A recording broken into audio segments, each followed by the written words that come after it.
Our value of share the pie, that goes actually much further back. That goes back to the time Murray and I first started working together at the Rogers Group, and we created this little subgroup called the Business and Estate Planning Group, and it was just myself and Murray, and we had a staff of about 5 or 6 people, and including Jamie Duncan, who is our retiring chief operating officer right now. This is over 40 years later, and unfortunately, Wow. Karen Nikita, who I just was at the celebration of life. I emceed it yesterday Yeah. for her. She died from cancer Yeah. a few weeks ago. But One amazing woman. And yeah, just, yeah. no, she was amazing. Shortly, she's the first woman to have won the Mandeville Prize for top advisor in the country in 2021. First woman ever. Amazing. So anyway, coming back to that year, 1984. At the end of the year, we Murray and I just said, okay, well, we've done pretty well this year, so we gave out a check for $2,000 to each of the 6 people that worked for us, and kind of like a profit sharing thing. We didn't formally calculate it that way. We gave $2,000, and then literally the day after, the other 6 advisors, including Jim Rogers, come to us and say, "Look, what do you guys think you're doing?" And I said, "Well, we're sharing the wealth. We're sharing the pie. What do you think?" Like I said, "What's the problem here?" And they said, "Well, it's excessive." And I said, "Well, what are you going to do?" "Well, we're going to give them Christmas hampers." And I said, "Well, what are they worth?" $75. I said, "Gee, I don't think we're the problem here." And that was the beginning of profit sharing. And then we carried it through. In the first year of the business, 94, we made $200,000. So 10% of it, 20,000, went to the staff, and there was only still 7 people. So it was, back then, a decent amount of year-end bonus. And then we've been doing a version of that ever since. And so now the profit sharing is in the millions of dollars per year. And and then depending on the year, it's been anywhere from 15 to 25 to 30% of a person's annual base pay. So in other words, it's material. And Absolutely. yeah, so everybody has a mindset that they own, a piece of the rock, if you want to think of it that way. And then we actually separately started allowing people to buy shares as early as 1994. Jamie came in and bought shares right away, and then ultimately Karen did, and then some others did. And so eventually we had David Sung when he joined us in 2006, and then we today, fast forward to today, so Claire and I are now down to about 41% of the company. It's through a holding company, so we still have voting control, but it's 41% of the equity of the company. And the other 60% odd is owned by over 300 people. Amazing. Yeah, and out of, a total staff of, let's say, 550 people, so more than 1 out of 2. And they've acquired their shares through options, or they bought them, or they've put money aside from their RSPs, and they're allowed to use their profit sharing to buy shares and things, all of those things, right? And so from our perspective, that ownership is it's following the Simon Sinek principle of, if you have an enterprise and you're the owner of it, and you think of your constituents, your other stakeholders, and your other stakeholders are your clients, your staff, and your community, and if you make sure you've taken care of them, so that also comes to the issue of philanthropy as well. If you've taken care of them really well, then the fourth stakeholder, which is the shareholder themselves, never has to worry about the return. The return's guaranteed as a result of the 3 other stakeholders getting treated very well. I mean, it's an automatic in my mind. So I never really think about it. So somebody asked me years ago, when I was talking to some EO group or YPO group about, gee, like, you're giving all of this money away, this profit sharing, it has to eat into your bottom line. And I said, well, that's one way of looking at it, because if from your perspective, it's an expense. But let's say I were to show you a graph. So I put this data together, and I said, back at the beginning, our profit sharing was 10% and our profit was X. Okay.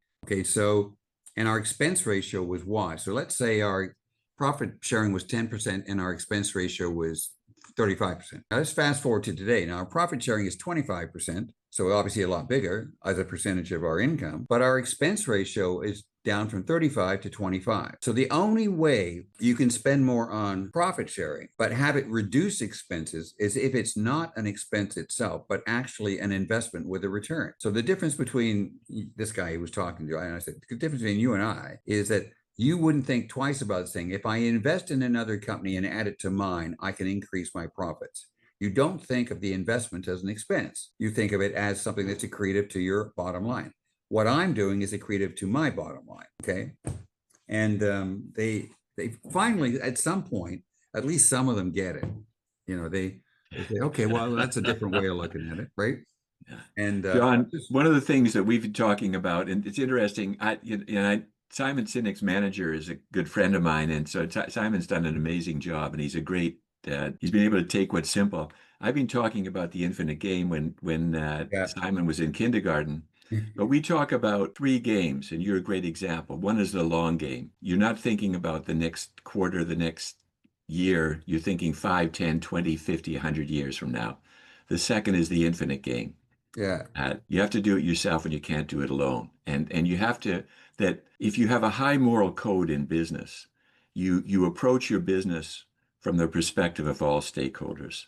It's not simply your interest, that's important, your family's interest, the people you work with, your community, and society at large. And you think about all of those things mhm, as part of your responsibility. yeah. And you've illustrated that so powerfully. And you're right. It's not a cost. It's an investment. Well, it's also a lot more enjoyable. I mean, at the end of the day, Yeah. you've people that really want to be around you. You've got a high retention of advisors. Then you, because of that, especially advisors and asset managers, and then because of that, you have a high retention of clients. And so all of these things compound on each other, and they seem That's obvious in right. hindsight, right? But there is this thing you have to make. And so when we did this change coming up to 2000, and by that time, I've been in the business. By 2000, I've been in the business 26. By 2001, 27 years. I was 50 years old, or coming up to 50, and I was still trying to figure out what the model should look like. Yeah. And it was only when I finally said, okay, well, if I really want to know what the model looks like, I'll look around. Who else is doing this? And what does that look like? And of course, I realized that for top wealth advisors, I'm talking now about private client firms in Canada and stuff like that. They were all fee based. They weren't commission based, and sometimes they ran their own money, and sometimes they used external advisors. So that part could vary. Most of them never did insurance, and hardly anybody did planning. So I thought to myself, well, if you combined all of these things, then you'd have something special. And that's when we changed it. 2001 is when we made the turn over to that. And because I bought into the model and said, this has to be better. And keeping in mind, from 94 to 2001, that's 7 years. Basically, we grew maybe 7 or 8% a year. So that wasn't terrible. But from 2001 to today, that growth rate has been over 20% a year. Huge.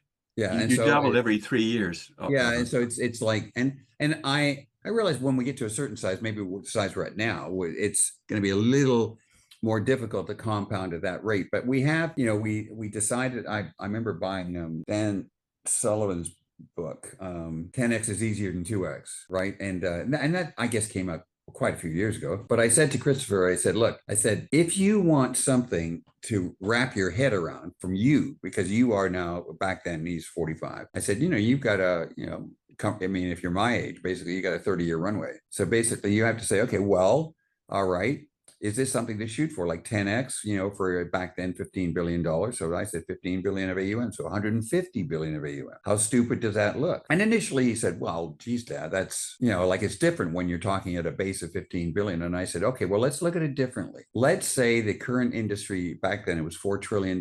That's our world in Canada, the high net worth world in Canada. And I said, let's fast forward, I don't know, 20 years. Okay. And 20 years from now, it's 7% growth per year. That's going to be a 16 trillion dollar industry. So let's say you get to 150 billion, which is the 10x. You're still 1% of the marketplace. Exactly. So why don't I just change the framework and say, I'd like you to get to 1% of the marketplace from a third of 1% today. How impossible does that seem? Oh, well, that doesn't seem bad. I said, well, it's the same thing. Yeah, exactly. Just the way the numbers work. Okay. Yeah. And I think that's part of the problem that people have is, especially when you talk big numbers and they just think, oh, well, now you've gone stupid. You've gone impossible. That's not really a BHAG anymore. That's just, you're just making that stuff up, back of the napkin stuff. But I usually think and say, but there's no particular reason this shouldn't work, right? I mean, if we really think we have a better widget, if we really think we do this better than, let's say, most of our competitors, then we should be constantly getting some market share from them on a regular basis. And so far, that's exactly what's happened for the last 25 years. And I don't see any particular reason to think that that has an end game. Not really. So that is what sort of drives us going forward. And you the complexities of the business do change. I don't disagree with that. Managing 5 offices and 550 people is a lot different than starting with an office at Creekside with 8 people. So I mean that world has changed dramatically. But it's as much as I think we're big. I was just talking to we have 70 advisors now, right? And we're running into this kerfuffle. I mentioned this about with RBC, and of course they're very aggressive in Canada.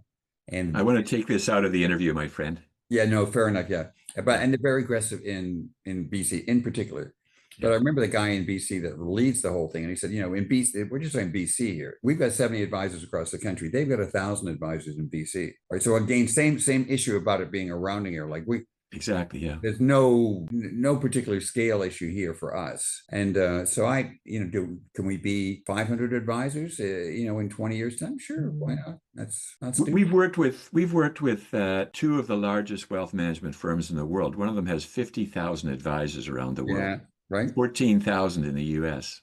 Yeah, you're right. But the other thing you're highlighting, John, is we talk about three games: the long game, Yeah. and I use you as an example all the time; the infinite game, I use you as an example all the time. But the third is your game, and what you've done is you've played your game, and that's been driven by a vision, by a mission or a purpose, and also by values, by core values that define who you are and what you're looking to build. So I'd be interested in terms of how you've taken your game based on your values and made business decisions over the last 25 years that have driven 24%, 25% growth per year. You're doubling every 3 years. Yeah. So interestingly, I mean, you're as much a reader as I am, if not more. And in my early days, I was lucky. I hadn't been a huge reader, especially nonfiction reader, in high school or anything like that. But when I got into university, I really started to read. My first major book that made a huge impression on me was a book called The Road Less Traveled by Scott Peck. And I'm not a religious person. And at the time he wrote that book, neither was he. He was spiritual, but not religious. Later Yeah. on, he accepted Christianity. But the book really is about the choices that people make. And I remember the first page of that book, and having this issue with his daughter who's just really mad about something she's learning to do, and she's really difficult, and she's finding it difficult, and he's fine, and she's up crying about it and all that. And he says to her, look, if anything you want is important enough to you, it by definition has to be painful to accomplish. He said, so it wouldn't matter if you were training for a marathon or you were studying for a math exam to get into university, or it doesn't really matter what it is.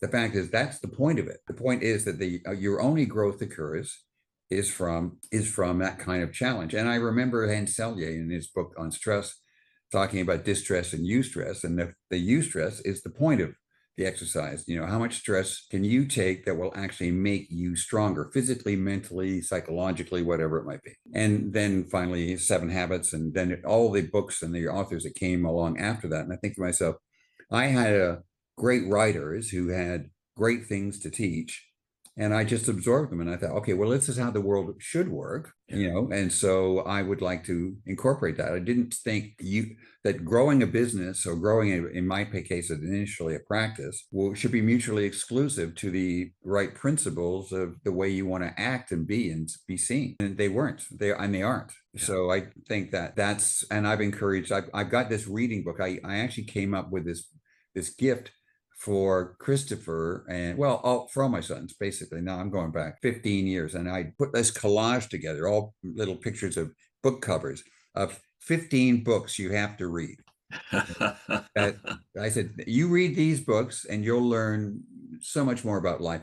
And quite frankly, you'll get that done in a year, and basically, and then you'll really get it. Absolutely. No, it's that saying that you and I probably grew up with, that what will change your life more than anything in the next 5 to 10 to 20 years is the people you meet and the books you read. Yeah. And I found that to be so true, John. So true. Yeah.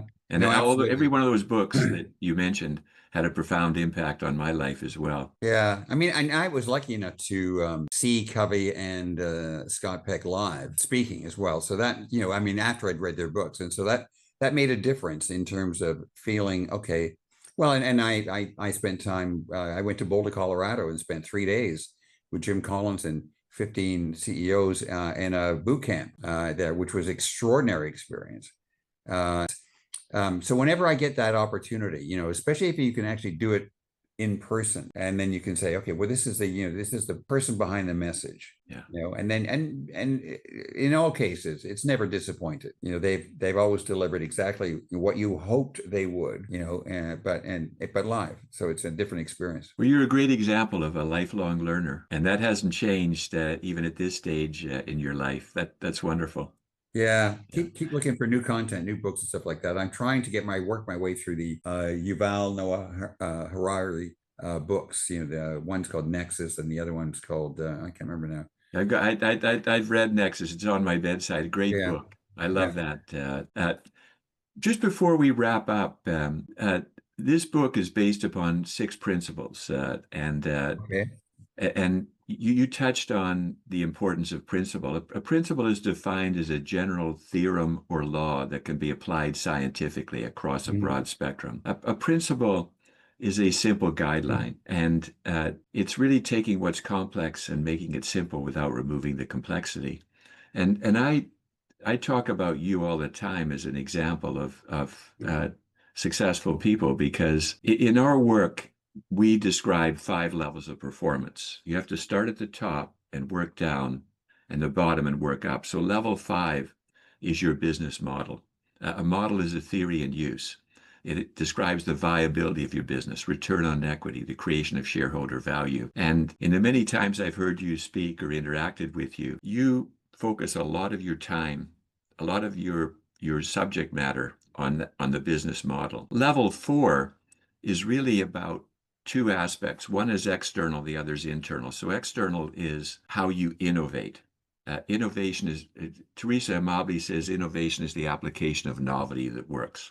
It's taking something that's Mm. already being done and doing it differently. You illustrated that in terms of the integration of planning, insurance, and wealth and investment management. In other words, an integrative approach. And so you integrate with your products, your services, your markets, your ideas. And then the other way is you build out the right structure of your business and the design. You take the model and now you apply it from a managerial perspective. Level 3 is systems capabilities. Level 2 is diagnostic and situational. You're continually looking for ways to improve, and level 1 is procedural.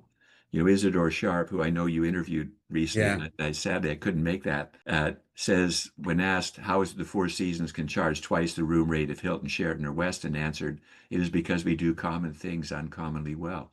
Oh It's yeah. surprising how Yeah. rare that is. Yeah, you're right. I mean, I think one of the things I try to use these couple of metaphors with the back in the early days with the advisors, and I use this. I remember when I went to one of your retreats as well. That I say to in explaining sort of how selling works or how selling should work. I say just if you want to get out of the whole idea of feature dumping, which is the problem that typically happens with selling of especially physical goods, but also other goods like or services like insurance. And I said you have to imagine you're a Walmart greeter, and the only difference is that your store has in all of the shelves and corridors, it's got every single financial service available in the world. I said, and I'm being a little fanciful here, but in other words, everything you could ever imagine you ever wanted is behind you. And this couple comes up to you, and you don't try to sell them anything. What you try to find out from this couple is who they are and what they want and what they need. And you're so smart, and you know exactly what corridor to go down and what shelf to go to now that you've found exactly what they need. And Yeah. once you start selling that way, the pressure's off you actually seeming to have been to be a salesman. And the person who's buying from you says they found exactly what I wanted and needed. And so that's the distinction. There's the metaphor. And I said the other metaphor I had was a good friend of mine, Diane McCurdy, and Diane, I think. I know, yeah. And so Diane is sold To Vela. to Bella, and Jason is an old family friend. In fact, he and our Jason were best friends in high school, and Jason was his best man. Jason Boudreau was his best man, and all that kind of stuff, right? So anyway, we've known Jason Boudreau a long time, and he bought Bella in Diane's company. And I'm a little surprised by that. Didn't quite see the connection there, but Diane and I used to go have lunch on a regular basis, and she was for the last I would say literally for the last 30 years that we had met and gone out for lunch. She would always have the same issue and complaint every time. She said, "I'm so busy. I've got so many clients. I don't know what to do with them. Like I just can't seem to get it going." But basically, she never grew the practice beyond herself and one other person. And I said, "Diane, I said, I've told you this a million times. You're running your practice like you were running a really high-end restaurant in Vancouver. Okay. So that's great. You're full. And now that you're full, that's as big as you're going to get because there's only so many tables. Okay. Exactly, yeah. Right. And so you have no interest in actually trying to build an enterprise. You're just building a practice. And that's fine, but you shouldn't complain about it because that is your choice. You're making that call. If you wanted to turn what you do, which she could have easily done, into an enterprise, you could have been bringing people in. They could have been part of your company. You could have evangelized and had them go out and spread the gospel and all the other things. And you could build an organization, but you don't want to do that. And you don't want to admit you don't want to do that. Right. So you're calling it's your shot. You have something you could multiply if you wanted to. But it all gets back to what you're looking to achieve, John. We describe it, you're either an income producer or a business builder. An income producer designs the business to have the light shine on them. And they are looking to express the fullness of their potential in terms of their talent. A business builder is looking to create value separate from himself or herself. They're looking to leverage people, capital, technology to draw upon the wisdom that others bring in terms of their time, their energy, their creativity, their intelligence. You're a great business builder, my friend. Thank you. This has been enormously valuable. It's going to be a great and addition to the book. I'm going to send you that summary. I've got it to, Yes. and I'm reminding myself I've got to get that out to you. So I will, and we'll talk about that whenever you're ready. No, I'm ready. I'm ready. It's not about my being ready. It's about you being ready, my friend. When right. you're ready, I'll be there. So you Sounds let me good. know. But the Look other forward thing to is it. Jason Boudreau is in the book as well. And Oh, David good. Well, I'm Sitwis glad. is in the book. Yeah, good. So some of your old friends are going to be part of this story together. And this was a great illustration of where of conversational selling, where relationships matter, so too do conversations and stories. So thanks for this conversation. Well, thanks, Norm. Appreciate the support. You have a great day. Take You care. too. Take Bye, care. Joe.